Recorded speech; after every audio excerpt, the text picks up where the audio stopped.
Dan, where are you? Oh, I can't mute himself. Mute is off. Okay. Okay, whatever. Can't hear him. Hello, everybody, wherever you may be. Okay, continuing with the end of Perek Beis. Hopefully, we'll finish it today.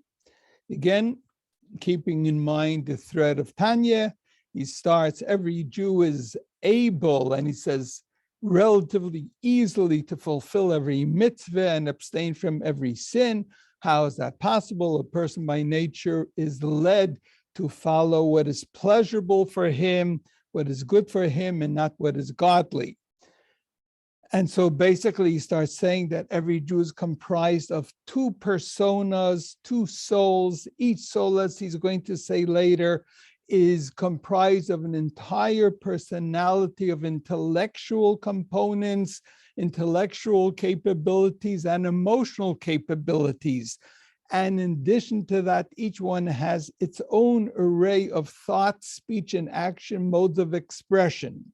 Now, the godly soul is what connects him and leads him to do whatever God wants. So the quick, basic answer in Tanya is, by completely focusing and developing the godly soul that is with him, and this godly soul is always striving to connect itself to God, that is how it is possible to fulfill every mitzvah and abstain from every aveda, even though there's another half, so to speak, another major component of a human being that wants to fulfill what is pleasurable for itself and not what's pleasurable for God. So the whole Tanya is going to be really speaking about this idea. What exactly is this battle? What are they battling over, the animal soul as opposed to the godly soul? How does one make sure that he should be effective in battling against the animal soul and doing what the godly soul wants? It's a very, very difficult battle. So what he was saying in this perek is, number one, the source of the soul is something very deep within God itself. The depth of the soul within God, the source of the soul within godliness. What does he use? He uses three expressions to show that how deep within God this soul is lodged. In other words, what important part of godliness is this godly soul. He says it is vayipach, he blew into it, not he just said and it should be there, but he actually gave from his innermost aspect of godliness in some spiritual sense. Number two, we are called, the soul of a Jew is called a child to God. And number three is the soul of the Jew comes from the thought, which is also something which is rooted deep within godliness. Okay, so every single soul of every single Jew, no matter how lowly or how sublime, and we know there's such a range of souls in every generation, and the range of the souls from our generation compared to the early generations, the classics, and it all comes from God. However, there is a place in the Zohar where it seems to state the opposite, that where does the soul come from and what is the level of the soul contingent on? It is not something which comes to him straight from God, which means that he has no real input there. If it comes from God, it comes in a thinner state without his input. And yet we find in the Zohar a statement that there is a major input in the soul of a person. And that input depends on the parents of the person, on the mother and the father that are to a degree creating this person. They are creating the vehicle where this soul is going to descend into. And the Zohar over there says that how do you get a holy soul? By sanctifying yourself in the process of having a child. When the husband and the wife are in the process of trying to conceive the child, if they do it in a holy way, In other words, that their focus is that they're doing something over here which is godly, that they're becoming a partner to God in creation of a human being. And that is the purpose of their having sexual relations now. It is not just only to satisfy their own pleasure or sexual drive. That's going to have to be there automatically to a degree.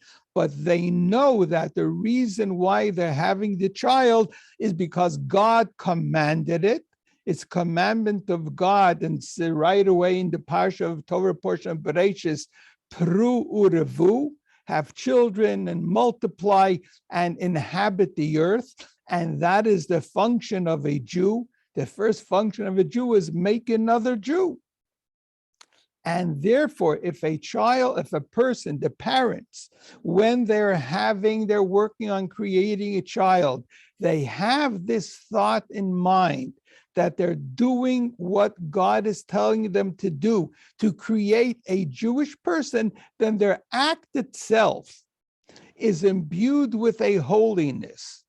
And this holiness is going to be effective in creating a holy soul. But according to that statement of the Zohar, that the parents, their action, their holy action, is going to be instrumental in creating a holy soul for the child, seems to be a contradiction to what we learned until now, that the level of the soul comes straight from God, and it depends on how much it was affected by the descent in the 4 stages of the 4 different worlds. But each soul, no matter what level of these 4 worlds it comes from, is still connected to its essence, the wisdom of Chochmah of Atzilis, the highest level of godly wisdom. And even though it might descend and descend to so many times and with so many contractions, it is still connected at a highest level by being connected to souls of tzaddikim that are always connected on that level. But in any case, it appears to be a contradiction. Where does the soul come from? Is it something completely from God that the human being cannot really have any effect to the great preponderance of it? Or is it dependent on the actions of the parents at the time of their relations? So that's what he's going to address over here. Whereby the line that begins, Uma shekosov. Uma shekosov bezoyar. And what about this, what is written in the Zohar, ubezohar chodosh, and another place in Zohar called Zohar chodosh? Sheha'ikar, the primary way of the parents being sure to bring down a holy soul for their child is totally, it is dependent, sheyikadesh atzmai, he should sanctify himself, meaning that his action should not be an action just of fulfilling a personal desire or lust, but he should have in mind that this is for bringing down a godly soul, and to bring down a soul into this world that will be a soul that will serve God, and he's doing what God wants. Again, Sheha'ikar, it says over there in Zohar Sheha'ikar that the main way of bringing down a godliness on the soul of the child totally depends. Sheyikadesh atzmai, he should sanctify himself b'shas tashmish, during physical relationship, dafke, specifically at that moment. It is important. Masha ein kain, which is not the case. B'nei amei ha'aretz, the children of those that are just the masses, the unlearned, the uneducated, the ignorant, and the simple people that don't have any such thought in their relationship. All they're interested in is fulfilling their desire that they have at the moment. So this appears to be a contradiction. Does the neshama depend on what God causes it to be, or does the neshama depend on what the parents do, on the action of the parents? So the Alter Rebbe is going to explain over here, and let me give big introduction to it, that there's really 2 parts. when we are explaining in the Tanya, when the Alter Rebbe explains in the Tanya from the words of the Zohar and the words of the Arizal, that every single soul comes from the essence of godliness that is on its higher level in the descent of these four worlds, and from the highest level of Chochmeh Da'atzilis, which is the wisdom, godly wisdom on its highest level. Once I can already apply the term wisdom to it, because as we'll say at the end of the class, and as we said before, when we say God, God itself is something indivisible, not compartmentalized in any way. He's just an it that contains everything, but nothing in a definable way that can relate to what we define wisdom. However, after godliness already is contracted and descends into the first of these four worlds, it's already a lot lower level of godliness. And over there, I can apply a definition of wisdom. But on that highest state of wisdom of godliness, where I can apply the term wisdom, over there, godliness is united with that level that it doesn't sense anything else than godliness in the form of godly wisdom. And every single soul originates over there. So over there, he is speaking about the actual soul itself. And that soul can descend many, many degrees through the four different worlds until it can reach the lowest level of soul, which is still connected to the highest level. That is what the Tanya is speaking about. When the Zohar over there says that the soul depends on the action of the parents and on their thought, on their holiness in their intimate moment, he's speaking about not the essential soul itself, but he's speaking about what's called the garment of the soul, the levush. Levush means a garment.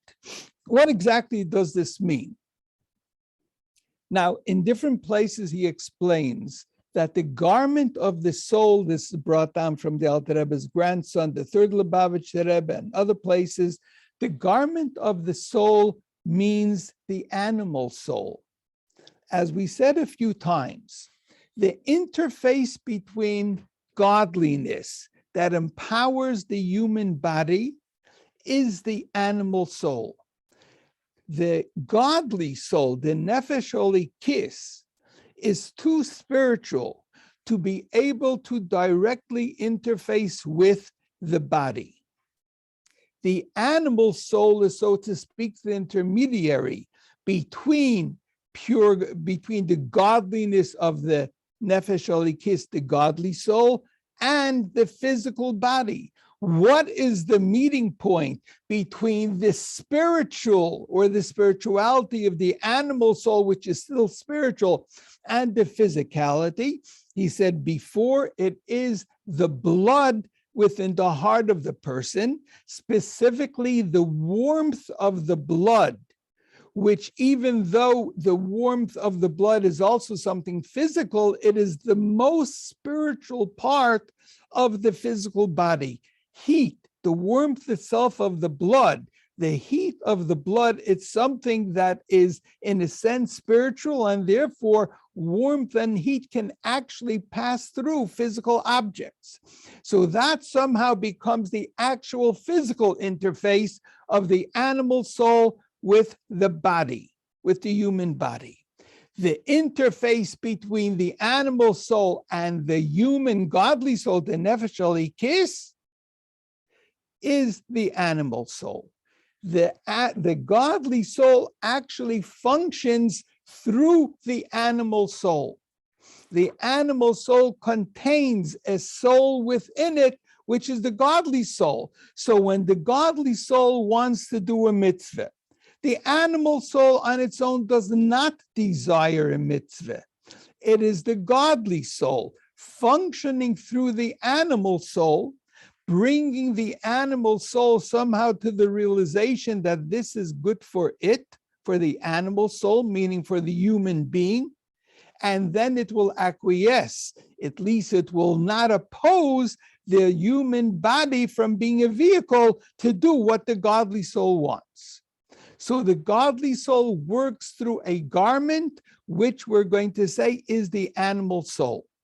Some say in other places that this garment is really a component of the animal soul, because the animal soul, as we said, wants pleasure.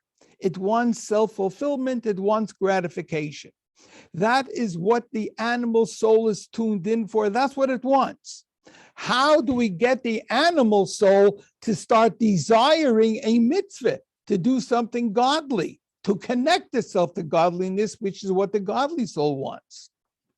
So we said one opinion, the garment is the animal soul, but it says even more so. Within the animal soul, there's a higher component, which is called the nefesh hasichlis, the intellectual soul. Now, again, there's the animal soul. At times we find these different souls stated as actually two distinct souls. We have a distinct animal soul, and then at times we say there's a nefesh hasichlis, an intellectual soul. But the fact is that this nefesh hasichlis is a component of the animal soul. However, the nefesh hasichlis does not look for self-gratification and pleasure. It also looks for intellectually what is correct for itself, what is good for itself as a human being. Now, the pure animal soul would want pleasure. So the pleasure can dictate, the pleasure in the animal soul can dictate to it, hey, this food is good, stuff yourself silly until you can gorge yourself to the point of making yourself sick. So you're going to have the intellectual component within the animal soul, the nefesh hasichlis, that's going to say, look, you might think this is pleasurable, and it is, but if you're going to do it, you're going to actually have a negative result on yourself. You want pleasure? This is going to result in giving yourself a terrible stomach ache. This is going to result in your gaining weight, which will ultimately give you diabetes or some other sickness. Overindulgence in wine, in liquor, certainly in drugs, you might have a temporary pleasure. However, if a person is intelligent, he uses the nefesh hasichlis, the intellectual component of his animal soul, he will realize, hey, this is going to be tasty. It will bring me pleasure momentarily, but that momentarily pleasure is far going to be outweighed by the end result that can bring me and bring to other people irreparable harm. So my mind, the animal soul's mind, the nefesh habahamis, the nefesh hasichlis in the nefesh habahamis will be able to temper my desires and say, hold on, you might enjoy this, it's not going to be good for you. This same nefesh hasichlis, the same intellectual part of the animal soul, can also be brought to realize, because it's also working in conjunction with the godly soul, and the godly soul will tell the nefesh hasichlis, if this is what God wants from you, and this is how you become connected to God, and if you meditate and a person realizes what it means to be connected to God, that all of his whole purpose of being in this world is to connect to God, and everything that he is from godliness, and every reason why he's on this world is to do what God wants and to do a godly mitzvah. And this is what's going to be to his benefit. Who is the his? So the intellectual soul can explain to the entire animal soul, his means the entire person. And therefore, who really is the animal soul? What does he benefit from? Not from something that's only going to be destructive, not only from something that's going to be spiritually good, but spiritually good is going to benefit his physical being also. And therefore, this levush, the animal soul, and more distinctly, this nefesh hasichlis, the intellectual part of the animal soul, will enable the godly soul to carry out its godly mission of bringing the person closer to God. Now, it is this animal soul, and specifically the intellectual part of the animal soul, that is created from the action of the parents. They can bring in what's called a refinement, an intelligence, a sensitivity in the person, aside from the godly soul, that makes it a lot easier for him to fulfill the godly desires of his godly soul. So it's true, it's a lot easier to do Torah and mitzvahs when one has a refined animal soul. If one has a very coarse animal soul, it's going to be a lot harder. However, this doesn't exempt him in any way from what his obligations are as a Jew. There's a story, one of the students of one of the Rebbes, I think of the Mittel Rebbe, was bemoaning the fact to his Rebbe, and he was saying, look, when your parents had relationships, you can imagine what lofty thought was, what preceded their act, and what followed their act, and even their act itself, it was with a godly thought. I'm doing a mitzvah. This is a mitzvah of God. And therefore, they're going to have a child like you, Rebbe. Me, my lowly parents, who knows what thoughts they were having? Who knows what was going through their mind? How do you expect me to be good? But yet the answer is yes. The same demand that's made from the biggest tzaddik is made from the lowliest person. And therefore, it's not an excuse. But this is the answer to the apparent contradiction. In one place, it says the soul depends only on God. And in another place, it says the soul depends on the actions of the parents during intimacy. That is the distinction. It doesn't mean the soul itself. It means the garment, the part of the animal soul that the godly soul works through. So let's go through these lines quickly again. And what about what appears to be a contradiction from the words of the Zohar, Zohar Chadash? Also, we find that same idea in another part of Zohar, the Kabbalistic book called Zohar Chadash, that the main thing in bringing down holiness to your child totally depends during the intimate act. There should be some type of a holy component to it, which is not going to be the case. B'nei Amei Haaretz, of simple people, unlearned people, and coarse people. So I know this reason why he says such a thing, that it depends on the parents. Mishum, because she'ein lecha nefesh ruach neshama, you do not have any soul, not from the level of nefesh, not a soul from the level of ruach, not a soul from the level of neshama. She'ein lo levush, that does not have a garment, min nefesh the atmos of the imay, that comes from the garment of the essence of the father and the mother. So it is that level of soul, the garment of the soul, that's dependent on the parent. Now he's going to say not just the level of the soul, the garment comes from the parent, but that garment is also the means through which everything that comes from godliness, every benefit, the interaction, the calling, so to speak, the feelings of a person, that he has feelings of sensitivity to godliness, also comes from that garment. As we said, we have a person, let's say it like this. You have people that have a sensitive soul.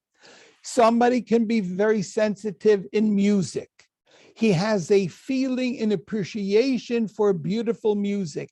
This person is going to be a lot easier for him to become a passionate musician. You can have somebody that has a great sensitivity to art. He looks at a beautiful scene, and in his heart, this evokes a passionate feeling. And if he's artistic, he will give it out. He looks at a sunrise, he looks at a sunset, he looks at a beautiful scenery, and it evokes something in him. Somebody else can look at it and it means nothing. Somebody else can hear music and it means nothing. I remember hearing a little bit, not the finest thought, but I remember reading a joke that there was a musician in a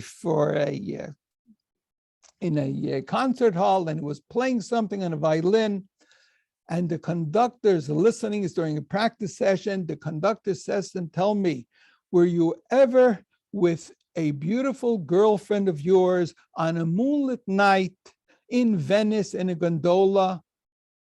And he said, "No." And the conductor says, "What a pity, what a pity." In other words, a sensitivity can bring out a sensitivity in many other areas. A sensitive soul can be more sensitive to music, more sensitive to art, more sensitive to the cries of a child, to somebody else's pain. But the same way a sensitive person can be more sensitive to the godly soul that is working through him. And it is this levush, this garment, this sensitivity, and it's also an intellectual sensitivity that enables the godly soul to function on a higher level and on an easier level. And that's what he adds again, this line, V'chol ha-mitzvah she'oseh, every mitzvah that this person is doing, all is going to be done through that garment, through the sensitivity of that individual. And this sensitivity is something that the parents can have an impact on the child. But now he says something, one second, let us repeat that. Hold on. Okay, so all the mitzvahs comes through that sensitivity. And now he says, even the spiritual benefit that he has from godliness, it all comes through this sensitivity of the animal soul. And if the parents will sanctify themselves in their moment of intimacy or preceding and following it, they will be able to bring this holy garment, so to speak, this holy animal soul, a holier level of animal soul, or the holier level or more sensitive level of intellectual soul to the child. Even if the soul itself happens to be a very, very lofty soul, meaning it did not lose out, it didn't descend through the ranks of these four different worlds to contract and condense its holiness, it's still very, very intimately connected to its original source. It still needs this garment, it still needs it still needs the sanctification of the parents to produce this sensitive middle soul, this sensitive intellectual or animal soul. So that depends on the parents.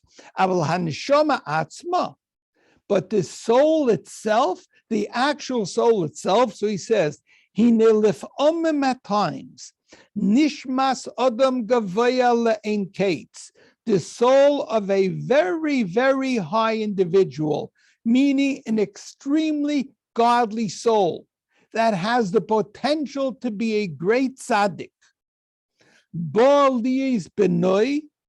This soul comes into the body of Adam Nivza V'Shafal, a very lowly, debased individual. You can have somebody who appears to be a complete, to use a very strong term, dirtbag, a very lowly individual, coarse. You look at him, you think, what a piece of garbage. And yet this person, might inhabit a soul that can become the holiest tzaddik in the world. Now, I really wanted to go into this, but this requires some explanation and examples and sources. So I will have to hold off for next week to explain this concept of such a holy person, potential holy person, but the soul is very holy. We're speaking about the godly soul coming down and being born into such a lowly person, such a lowly individual who certainly didn't sanctify himself in any way. And now this poor soul has a very hard struggle to become who he really can be. Any questions on this? But we will elaborate on this point a lot more next week. Okay, good. I have a lot to do. Thank you very much. I got a quick question, Rabbi. Oh, somebody wants to ask something. Yes. Yeah. Okay, so I understand. Let me make it a little bit louder. Could you speak up a little? Sorry. Okay, can you hear me now? I can't hear. 1 second.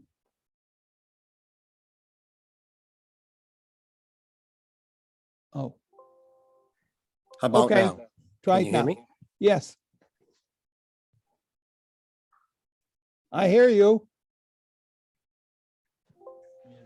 I don't Rabbi? think. Yes, I hear you. Okay. Okay. I always hear, and I've learned that before, that to have a child with the potential of having such become a tzaddik, but what happens? What happens when a woman and a man or a woman reaches the age where she no longer can bear a child? What is the what I'm trying to say, what is the thought, the mentality when they are intimate? What should be the thought, you understand what I'm saying? It's hard for me to say that. In other words, if you're not going to have children, well, okay, you're asking me. Martin Luther King said it best: free at last, free at last, free at last. No, I'm being very facetious. In other words, anytime that a husband's with a wife, it should be not just for their own pleasure. They should realize that this is something that they were created with. And God is doing us a favor by not saying, okay, you're beyond childbearing years, therefore no more relationship. On the contrary, the relationship between a husband and the wife, in fact, is a very, very important component of a marriage. It's very important. As a matter of fact, the reason why this component is there, and it is something that creates within the person the greatest drive and the greatest pleasure, is because this is really what is necessary to have children. If you take away this component, you take away the pleasure involved, most people would not have children. And there's a medrash that says that one time, God took away the pleasure of involved in this, and it says no children were born that night, no animals were born, nothing. Why would somebody go and do it just for the pleasure of having a child? It depends. I just saw recently a very cute cartoon. It was with a mother duck and the baby duck. And the little duck is saying, "Wow," it's crying. And the mother, who's a new mother, says, "Oh my God, is it hungry? Is it thirsty? Is it too hot? Is it too cold? Something's wrong." That's with the first one. You have then with the second one, the same little duckling saying, "Wah," and the mother says, "Oh my God, this one's also going to be a nut job," which was very funny in the cartoon. But in other words, most people, if they're going to look at children, what do I need this for? And that's why now in the United States, that the religiosity of people has fallen so low. Most people don't attend a house of worship. Most people don't express themselves as being religious. They don't feel there's a God. And therefore, the rate of having children, the rate of getting married is falling like anything. Because why bother? If it's all about myself, what I find pleasurable, children are going to limit me in how much money I have available for everything that I want and how much time I have, my free time, losing sleep at night. Having children is a burden. If one realizes really what it is the greatest pleasure, especially if you have grandchildren. That's really where the pleasure comes in, by the way. It says grandchildren are God's reward to you for not killing off your own children. But in any case, so having and the process of having a child, yes, was created to be a very pleasurable act. And it is a godly act, even when it's not just for having a child. It is a godly act because it's bringing about a connection between two people, between a husband and a wife. This is what brings about a connection between them. Without that, many times you don't have the connection. This physical relationship is a spiritual connection between these two beings. And it is very important. After childbearing age, it's still important. Another place where we see this so strongly is the fact, one of the pleasures of Shabbos, and the idea of a Sabbath of a Shabbos, as the Torah tells us, with the words, V'karaso la Shabbos oineg. Shabbos is supposed to be a time of pleasure, not just spiritual pleasure, but also physical pleasure. And therefore, on Shabbos, one is supposed to eat a better food, a more delicious food. He's supposed to indulge in better foods on Shabbos. One of the pleasures on Shabbos, which is supposed to bring pleasure and indulgence, is having a relationship with one's wife. So the Torah recognizes it as a pleasure, but that pleasure, even though it's a physical pleasure, certainly in the intimacy between a husband and wife, but which brings out a love between the husband and the wife, that is also spiritual. Two human beings that can express, go beyond themselves and care for somebody else, that is something spiritual. And therefore, maybe I elaborated too much, but way past childbearing age, that does not diminish. It is still a holy act if it's done in the right way. And it doesn't mean that the whole time we're supposed to think, oh God, God, God. No. But one knows that this has a spiritual component to it, a very important spiritual component. Does that answer the question? Boy, I talked so much. I hope you heard me. It's recorded. Okay. Yes, I did. I just had you on mute. Oh, you had me on mute. Okay, good. Thank you. Did it answer the question, though? Absolutely. Good. Anything you. else?